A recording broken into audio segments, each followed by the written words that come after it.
بسم الله الرحمن الرحيم الحمد لله رب العالمين اللهم صل على نور الأنوار وسر الأسرار وترياك الأغير مفتاح باب اليسار سيدنا ومولانا محمد المختار وآله الأطهار وأصحاب الأخيار عدد نعم الله وإقباله سبحانك لا علم لنا إلا ما علمتنا إنك أنت العليم الحكيم اللهم ذكرنا ما نسينا وعلمنا ما جهلنا ولا حول ولا قوة إلا بالله العلي العظيم. قال المصنف رحمه الله تعالى ونفعنا بعلومه في الدارين آمين. Ya jemaah sekalian yang saya muliakan, Assalamualaikum warahmatullahi wabarakatuh.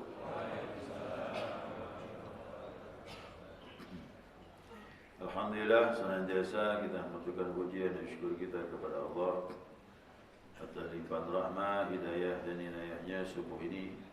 Atas izinnya kita dapat melanjutkan kajian kita, mudzakarah kita, panduan kitab Bulughul Maram. Ya. Hadis berikutnya wa anhu radhiyallahu anhuma, dan juga darinya. Darinya sini berarti hadis sebelumnya. Hadis sebelumnya siapa tu? Ibnu Abbas ya. Ibnu Abbas berarti dikatakan wa anhu, dan darinya juga, yaitu dari Abdullah bin Abbas. Ya, Allah ridha kepada keduanya. Anna Nabiy sallallahu alaihi wasallam Sallal Ida bila adhanin wala iqamatin. Sesungguhnya Nabi SAW salat Id, ya, salat Id tanpa adhan dan tanpa iqamah. Akhrajahu Abu Dawud wa asluhu fil Bukhari. Hadis ini dikeluarkan oleh Abu Dawud dan asalnya kalimat ini diambil dari Imam Bukhari. Ya. Situ disebut id juga kan? Id kan idain. Id ya. Ida. Bila adzanin wala iqamatin. Baik. Jadi di sini Nabi SAW salat id tanpa adzan dan tanpa iqamah. Artinya id itu maksudnya Idul Fitri dan Idul Adha sama. Ya, maka saya tanya tadi sebutannya id atau idain.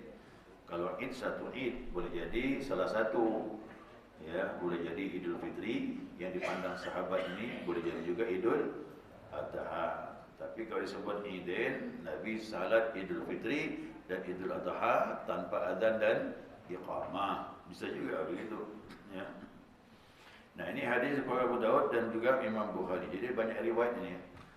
Saya kalau kitab asli itu ada redaksi kalimat yang lebih lengkap. Itu kitab asli itu. Ya. Dah hadisnya. Dia kan kadang hadis ini kan diambil penggalan, pendek-pendek saja. Jadi ada hadis yang lengkap itu. Kalau syarahnya itu disebutkan lengkapnya seperti ini, asbabul wurudnya seperti ini, sebab-sebab yang muncul. Jadi jelas di sini disebutkan bahawa salat sunnah Idul Fitri, Idul Adha itu, ya, tidak disunnahkan adzan dan iqamah. Karena adzan dan iqamah itu khusus hanya salat fardu. Nah, itu salat fardu jelas ketentuannya seperti itu.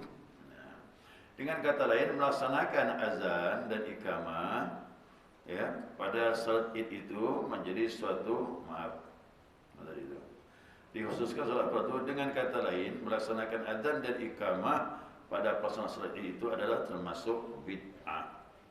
Ini betulnya bid'ah nih. Kalau seandainya nanti ada masjid salat Idul Fitri, Idul Adha pakai adzan, bid'ah lah tu. Ya, kan itu keluar ketentuan. Karena adzan ini dikhususkan untuk salat fardu saja, zuhur, asar, maghrib, isya, subuh, selesai. Yang lain jangan. Ya. Walaupun salat itu dianjurkan berjamaah seperti Idul Fitri, Idul Adha, Kan berjamaah tu. Apa lagi? Istisqa, salat minta hujan. Apa lagi? Salat gerhana. Gerhana matahari, gerhana bulan. Ini kan semuanya kan salat sunnah disunahkan berjamaah, tapi tidak disunahkan azan. Azan dan iqamah. Nah, ada seorang sahabat atau tabi'in ini ya, maaf tabi'in, Muawiyah bin Abi Sufyan, dikatakan sahabat. Waktu dia memerintah kekuasaan di Damsyik itu, dia pakai azan. Pakai azan dan iqamah. Makanya banyak diprotes sama sahabat.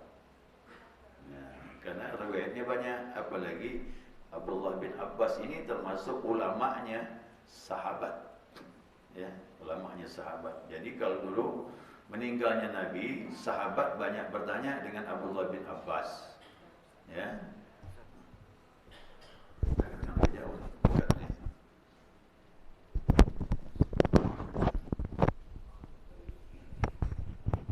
Dapat hukuman gini nih saya.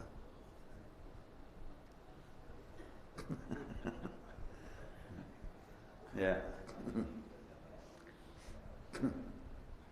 Kami biasa ada rekaman tapi kalau letak ya gitu. Jelas tuh. Tak bisa ya. Oh, ini mau dipegang. Ya. Sampai mana tadi itu? Ya. Abdullah bin Abbas ini kan ulamanya sahabat. Ulamanya sahabat. Jadi sahabat tak berani dia. Kalau ada muncul hal-hal yang memang menyimpang daripada ketentuan, Abdullah bin Abbas akan bicara. Ya, akan bicara dia. Nah, maka dari itu setelah itu diubah kembali, tak terjadi lagi masalah azan dan iqamah. Lalu apa ini? Bagaimana cara memanggil salat sunnah yang disunahkan berjamaah tanpa azan dan iqamah? Nah, jadi ulama menyatakan bahwasanya sunnah juga memanggil orang salat berjamaah, salat sunnah ni ya, dengan panggilan tapi tidak sama dengan azan. Panggilannya as-salatu jami'ah. Dah cukup tu. As-salatu jami'ah. Apa artinya itu? Mari kita salat berjamaah. Mari salat berjamaah. Inilah dia panggilannya pengganti azan. Kalau untuk salat sunnah disunahkan berjamaah, Idul Fitri, Idul Adha. Boleh tak ditakyinkan? Boleh. Apa makna ditakyinkan? Disebut langsung khusus salatnya? Boleh. As-salatu li'idil fitri jami'atan rahimakumullah. Sama juga, cuma disebutkan namanya. Tapi kalau tak disebutkan nama boleh. As-salatu jami'ah, Idul Fitri ka, Idul Adha ka, gerhana bulan, gerhana matahari, istisqa, boleh dipanggil begitu, dah cukup. Nah, karena dalam azan itu kan ada hayya 'alas shalah. Itu dalam salat azan dia. Jadi dalam salat berjamaah yang disunahkan berjamaah ini, ya, salat sunah berjamaah, itu tadi kalimatnya sebagai pengganti hayya 'alas shalah, maka dipanggil as-salatu jami'ah. As-salatu jami'ah. Boleh. Tarawih macam mana? As-salatu tarawih jami'atan rahimakumullah. Sama juga. Kalau dipanggil as-salatu jami'ah, nah, kalau seandainya ada imam, sunnah tak imam pakai begitu? Imam itu disunahkan mengingatkan, meluruskan saf. Sawu sufufakum fa inna tasfidus sufuf min iqamatis salah. Hadis yang lain min tamamis salah. Luruskan saf, meluruskan saf itu kesempurnaan ibadat salat. Itu dari hadis Rasulullah SAW. Jadi kalau imam tak perlu lagi panggil as-salatu jami'ah, tak perlu. Itu panggilan itu apa? Salat sunnah yang disunahkan berjamaah. Itu mari tepatkan. Jadi kalau seandainya salat Idul Fitri, ya, as-salatu jami'atan rahimakumullah. Jawab apa? Jadi jawabnya sesuai dengan azan tadi. Hayya 'alas shalah. La haula wala quwwata illa billah. Itu penggantinya sama. As-salatu jami'ah, la haula wala quwwata illa billah. Jangan pula as-salatu la ilaha illallah Muhammadur Rasulullah sallallahu alaihi wasallam. Kalimatu haqqun alaihana. Ya udah panjang gitu.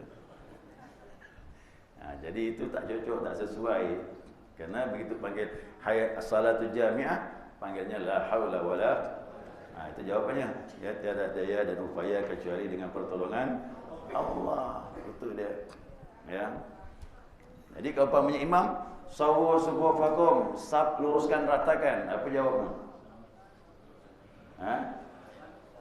Tak jawab boleh, jawab pun boleh. Ada yang biasa jawab sami'na kata dia. Sami'na, kami dengar. Ya. Sami'na wa ata'na, kami dengar dan kami taati.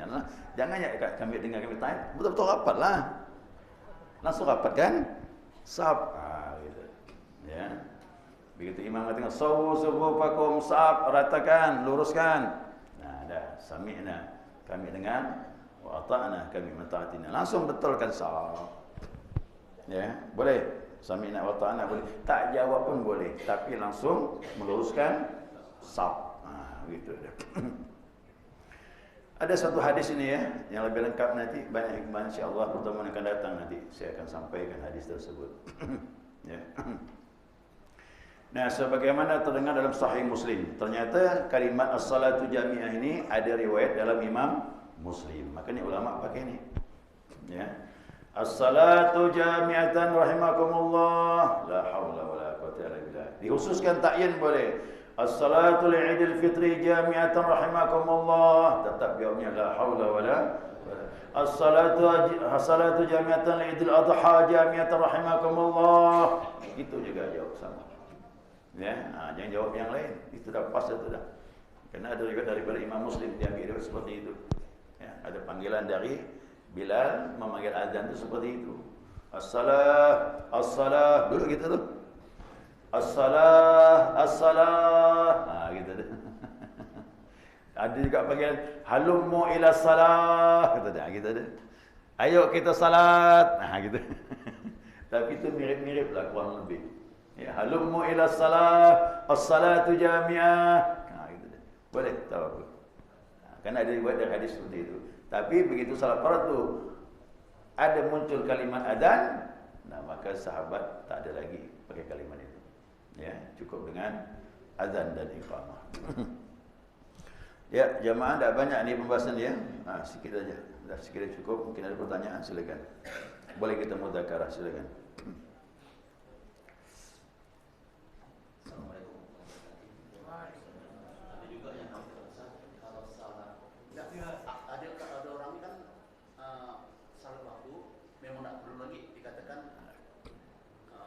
Salatu jami'ah, kelima waktu tu. Emang tak perlu? Tapi ada juga yang gunakan itu salah benar. Ya, berarti menyalahi keutamaan. Saya tak bilang dia haram, tapi perbuatannya ya sia-sia makruh. Tak kenapa? Karena tidak sesuai dengan kondisinya. Kalau ada azan dan iqamah, itulah dia yang sempurna panggilan azan. Ya, itu maka jawabnya tadi ada kalimat hayyal salah, jawabnya la haula wala. Tapi kalau untuk salat sunnah yang disunahkan berjamaah, tak sunnah pakai azan, tapi digantilah dengan kalimat as-salatu jami'ah. Nah, kalimat as-salatu jami'ah jangan lagi dipakai waktu salat fardu tatkala imam akan melaksanakan salat. Imam cuma dianjurkan istawu sufufakum, sawu sufufakum. Itu yang sunnahnya. Ya, sunnahnya itu. Kalau Jumat Ustaz. Jumat katanya harus pakai salatu jami'ah. Yang bilang sebab memang harus berjemaah. Ada juga yang mengatakan 5 waktu itu berjamaah ke tak? Berjemaah. Sama kan? Tapi tidak, tapi kalau salat salat Jumat harus berjemaah gitu kan. Demi asjaya. Itu cuma yang benar Ustaz. Salat fardu itu pun ada ulama berpendapat wajib berjamaah. Diajak berjemaah. Tadi yang tadi itu sebutan Salat Jumat itu disepakati fardu ain berjamaah. 5 waktu khilaf. Imam Syafi'i sunnah muakkadah, Imam Malik sunnah muakkadah, Imam Ahmad bin Hanbal wajib berjamaah. Jadi sama-sama ada anjuran berjamaah, tapi untuk salat fardu disepakati tak perlu dipanggil as-salatu jami'ah. Itu kan panggilan untuk kumpul. Nah, Idul Fitri kan kumpul. Ayo, as-salatu jami'ah, mari kita berjamaah. Tapi masing-masing pun sah. Ya kan? Tapi salat fardu jelas dianjurkan kuat berjamaah, bahkan ada yang mengadakan wajib untuk Jumat fardu ain, tapi tetap tak disunnahkan bagi imam sebelum takbir menyebut as-salatu jami'ah. Tak disunnahkan. Karena hadis itu riwayat banyak. Nabi mengingatkan istawu sufufakum. Ya, luruskan saf, banyak riwayat itu. Nah, kata Nabi, tutup selah-selah kata Nabi. Ya, tutup selah. Itu banyak sekali hadis mengatakan. Nah, jadi Nabi tidak pernah salat fardu walaupun Jumat mengajak as-salatu jami'ah ada. Nah, ada. Jadi ada juga yang ngajar Ustaz. Kalau Jumat itu imam itu harus mengucapkan imam itu sengaja saya menjadi imam gitu kan. Tapi kalau fardu tidak perlu, sebab yang ngangkat imam ini katanya si imam jemaah. Ya. Nah, Ya. Ini hukum lain. Jangan dicampur-campur aduk. Hukumnya lain. Masalah niat lain lagi hukumnya. Berjamaah lain lagi hukumnya. Jangan dikait-kaitkan. Ya. Macam Jumat nih. Ya. Jumat itu salat 2 rakaat. Ya. Salatnya 2 rakaat. Kemudian ada khutbah tak? Ada khutbah. Ya. Lalu orang berkata, kenapa salat Jumat jadi 2 rakaat? sebab salat zuhur 4 rakaat. Zuhur kan 4 rakaat. Nah, orang mengatakan 2 rakaat zuhur yang tersisa daripada Jumat itu diganti dengan khutbah. Itu pendapat. Pendapat dah tu. Kau ikuti pendapat, banyak yang berpendapat. Tapi ini kan nas dari Nabi kita pakai ini. Kan si Bilal mengatakan kan, si Bilal kan kadang-kadang sebelum itu kan mengatakan 4 rakaat, 2 rakaat itu khutbah itu kan Ustaz. Enggak. Khutbah itu tetap 2 rakaat dari Nabi. Kenapa dipersingkat? Karena ada khutbah. Itu saja. Kalau seandainya salatnya tetap 4 rakaat, khutbah tetap ada, jelas jamaah pikirannya tetap akan merasakan beban. Itulah hikmahnya agama itu disetarakan, dimudahkan, yassiru wala tu'assiru, ringankan dan jangan dipersulit. Itu ya hikmah-hikmahnya. Tapi yang namanya khutbah tetap jalan. Salat mutlak 2 rakaat. Kenapa? Mutlak dari Nabi sallallahu alaihi wasallam. Dan jangan sampai kita mengatakan zuhur diganti Jumat jadi 2. Kenapa? 2 rakaatnya khutbah penggantinya. Tidak ada, itu pendapat. Ya, itu hanya pendapat. Jadi jelas bahwasanya untuk salat berjamaah itu imam hanya disunahkan yang nas yang kuat yang juga banyak disebut dalam hadis mengingatkan saf. Ini hari Jumat nih ya, Jumat. Ada hadis ini lebih ekstrem lagi nih. Ini hari Jumat nih. Karena hari Jumat itu orang datang semua ramai, kan? Nabi kata sahabat tidak akan mengangkat takbir. Sehingga Nabi berkata, sawu sufufakum, istawu sufufakum, saf luruskan, kata Nabi. Tutup selah-selah, kata Nabi bilang. Umar cabut pedang. Digarisnya dari sana. Seret. Kalau ada kaki yang keluar kena. Kalau ada kaki yang keluar kena. Untuk memastikan saf, Nabi belum takbir. Cuma itu ya, tugas imam mengingatkan, luruskan saf sebelum takbir. As-salatu jami'ah itu bukan tugas imam, walaupun dalam salat Id. Itu tugas siapa? Bilal. Imam jangan ngomong itu bukan tugas dia. Itu tugas Bilal. As-salatu jami'atan li'idil adha. As-salatu li'idil adha jami'at rahimakumullah. Imam tak perlu itu tugas Bilal. Ya, itu tugas Bilal. Azannya, manggil berjamaah itu tugas Bilal. Imam hanya ingatkan saf luruskan. Udah Bilal, udah Umar mencari garis dengan pedang, dah kembali Umar ke safnya, Nabi pun menghadap kiblat. Allahu Akbar. Selesai. Ya, selesai dah. Dulu Allahyarham Habib Saleh Al-Haddad. Ya. Beliau salat, kadang-kadang orang bingung. Habib Saleh itu pakai usali kan tak? Kerana tak ada pakai usali Habib Saleh itu. Nah, begitu dia berbalik, istawu, kata istawu, subuhakum, saf luruskan kata. Pun balik ngadap kiblat. Allahu Akbar, langsung gitu. Orang bertanya, Habib Saleh tak pakai usali gitu. Oh, tak pakai usali. Saya bilang, usali ni kan fatwa Imam Syafi'i disunnahkan agar kita orang awam ni mengingat-ingat, jangan sampai salah salat. Jangan sampai zuhur diniatkan asar kan gitu. Jadi usalli fardhu zuhri. Bagi orang yang sudah ahli ibadah tak pakai usalli lagi. Udah paham dah niat letak di mana? Di hati. Begitu takbir Allahu Akbar udah jalan dan niat dah sudah. Itu yang ahli ibadah. Ya. Saya tak pakai usalli mengingatkan makmum, ingat ni zuhur bukan asar. Usalli fardhu zuhri kan gitu. Kan pernah terjadi, saya ceritakan dulu. Ya, dah tu ada orang 70 lebih ustaz tu. Kan salat berjamaah sama saya. Antum imam kata dia.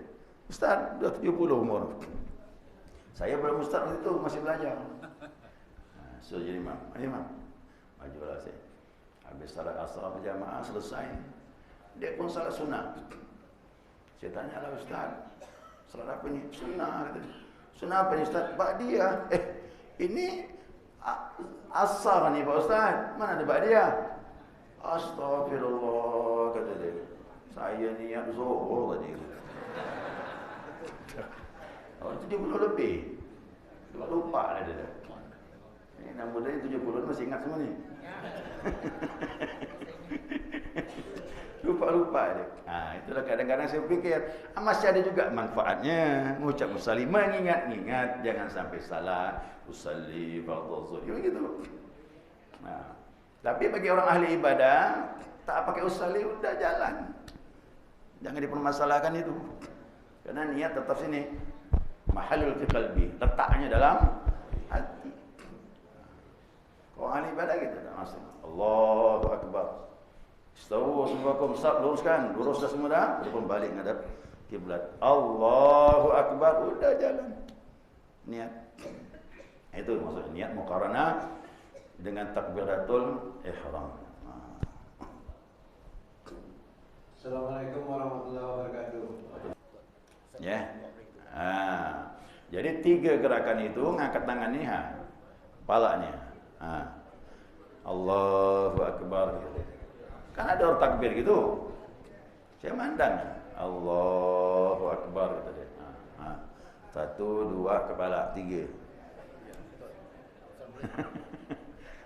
Jadi kalau takbir ya Allahu Akbar udah. Apa namanya Allahu Akbar tu. Jadi hati-hati kepala tenang saja ya. Kepala tenang saja. Assalamualaikum warahmatullahi wabarakatuh. Waalaikumsalam.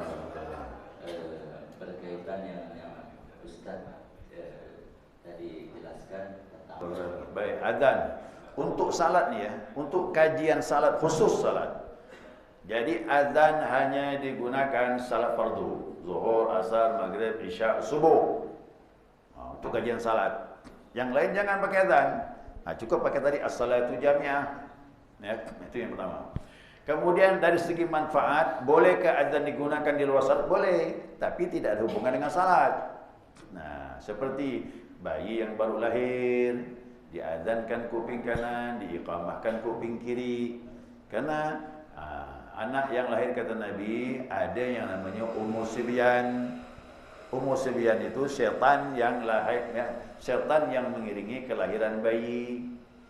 Sampai 2 mengatakan, makanya anak itu nangis, syaitan ngacau dia. Kata begitu. Tapi yang jelas ikut Nabi sunnah azan untuk menyingkirkan itu tadi. Yang kedua, dia mendengar kalimat Allah, Allahu Akbar, Allahu Akbar, bagi asyhadu an la ilaha illallah. Jadi itu anak dapat mendengar kalimat Allah pertama kali. Kenapa? Dasarnya Al-Quran. Nah, ya. Allah bilang menyatakan wajakumus sam'a wal absara wal af'idah. Pertama kali Allah jadikan bersam'a, pendengaran. Makanya bayi dengar. Ya, wal basara, mata belum. Mata belum bisa berfungsi. Mana ibu, mana bapa, nenek, orang tua sendiri pun tak tahu dia. Kosong pandangan bayi itu. Tapi kuping udah, maka diazankan. Nah, sekian bulan baru dia tahu, oh ni yang dekat dengan dia, dengan ibunya. Baru dia, kok itu dia mau, dan orang lain dia tak mau. Tapi dah sekian bulan. Perasaan hampir setahun baru main perasaan ni. Kok dimarahkan pandai nangis dia. Baru main perasaan, hampir setahun. Nah, itulah makanya sunnah diazankan. Kerana bayi pertama kali kuping dia dengar. Ya, dengar aja. Ya. Sunnah. Sunnah itu. Nah, kemudian azan kapan lagi? Orang yang kesurupan jin, kata ulama, sudah dibuktikan. Kesurupan jin, tolong cari orang yang saleh, ahli ibadah, suruh dia berwudu, suruh dia azan di kuping orang kesurupan itu. Insya-Allah dengan izin Allah keluar. Yang ketiga, perjalanan jauh. Ya, sunnah azan supaya perjalanan tadi dibimbing oleh Allah, tidak salah jalan. Ini selama ini yang pergi haji itu azan. Pergi ke Jepang tak azan. Ya kan?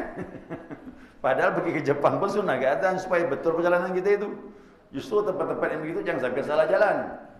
Ya. Kemudian apa lagi? Nah, azan tadi dalam kubur. Ya, waktu mayat masuk dalam liang lahat, sunnahkah diazankan? Nah, ini hukumnya pakai kias.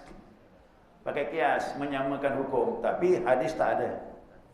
Tidak ada hadis yang menyuruh azan dalam kubur, tapi dikiaskan. Macam mana kias ini? Yakni orang yang lahir diazankan, berarti meninggal pun diazankan. Nah, itu dikiaskan begitu. Datang diazankan, kembali. Nah, itu pakai kias. Boleh, mau melakukannya boleh. Hukumnya mubah. Boleh, artinya dianggap sunnah oleh Ibnu Hajar. Boleh tidak. Nah, tapi ada ulama yang menentang, kiasnya tak tepat. Ada, makanya saya tak ngamalkan. Saya tak ngamalkan. Tapi bagi yang ngamalkan berarti ada imam yang diikutinya. Tapi saya tak ngamalkan. Apa sebab? Kiasnya anak lahir memang betul diazankan karena ada syaitan yang mengiringi. Tapi orang meninggal, siapa yang mengiringi dia? Malaikat.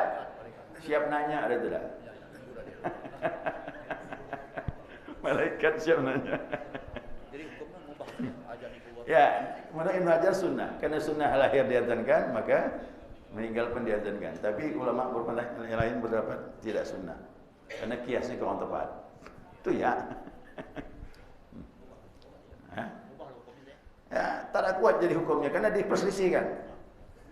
Nah, diperselisihkan. Tapi yang masih ngamalkan silakan. Ya. Assalamualaikum warahmatullahi wabarakatuh. Ulama berpendapat gini, gerakan tangan itu kan sunnah, bukannya wajib. Ya, kalau seandainya saya takbir gini, Allahu Akbar, tak angkat tangan, sah, itu tak masalah. Ya, tak angkat tangan pun sah. Nah, perbuatan sunnah ini maka lebih hati-hati. Artinya apa? Jangan sampai perbuatan sunnah itu sehingga menambah kepada gerakan yang lain. Nah, kalau yang wajib itu jelas dihitung gerakan salat. Tapi karena ini gerakan sunnah, mengangkat kedua tangan ini sunnah, tapi diiringi dengan kepala menjadi 3. Itu yang dipermasalahkan ulama. Makanya yang terbaik ya kita hati-hatilah supaya ibadah kita lebih baik. Ya. Banyak orang takbir begitu, ya. Allahu Akbar. Allahu Akbar. Ya kan begitu. Padahal kepala atau berdiangkat ini ya, pandangan ke tempat sujud. Nah, Allahu Akbar. Wajah itu wajah iya. Apa cerita? Nah, ya kan? Kecuali penyakit lain. Kalau penyakit ya. Kalau penyakit, kemarin saya ada datang seorang kiai itu, Ustaz. di rumah tu. Kita kan kalau dia ngomong noleh-noleh terus lah. Dalam salat pun begitu dah, Pak. Kau ini tak bisa dah. Ini dimaafkan, ma'zur. Ada yang begini-gini salatnya. Bismillahirrahmanirrahim. Alhamdulillah rabbil alamin. Ada? Ha? Ini ma'zur ni, Pak. Ini nama keadaan. Allah ciptakan begitu. Ini namanya hukumnya lain. Pengecualian. Orang yang kena penyakit pengecualian. Tak bisa berubah tu, Pak.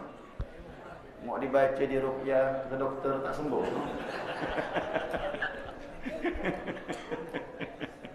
Tak sembuh-sembuh.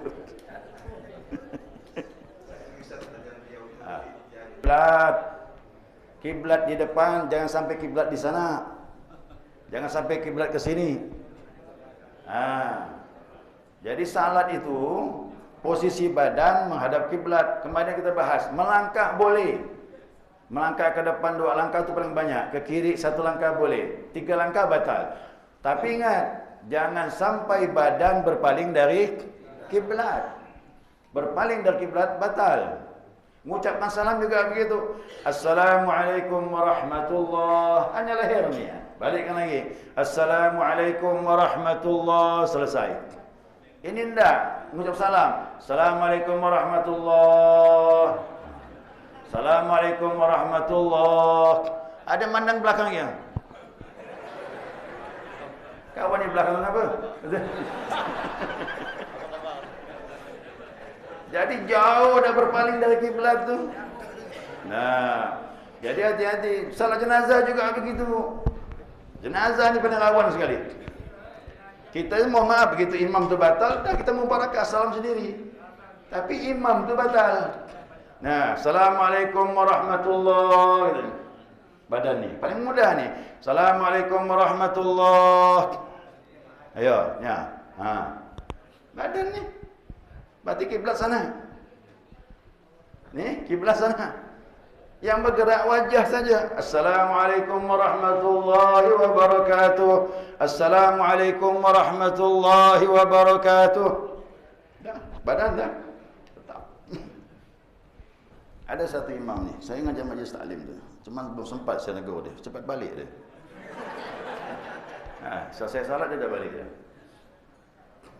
Dia tetap. Kalau dia mengucap masalah tu, langsung berbalik badan dia. Badan tu berbalik. Padahal dia bacaannya bagus. Bacaannya bagus. Senang saya bacaan dia. Indah bacaan dia. Cuma itulah fikihnya tu. Fikihnya belum betul. Itu. Ada bacaan bagus, tapi fikihnya belum betul. Saya senang bacaan dia, Masya Allah. Sedap dia. Cuma fikihnya kurang pas. Baik ya, segera juga insyaAllah kita sambung lagi. Subhanakallahumma wa bihamdika asyhadu an la ilaha illa anta astaghfiruka wa atubu ilaik. Allahumma salli ala Sayyidina Muhammad.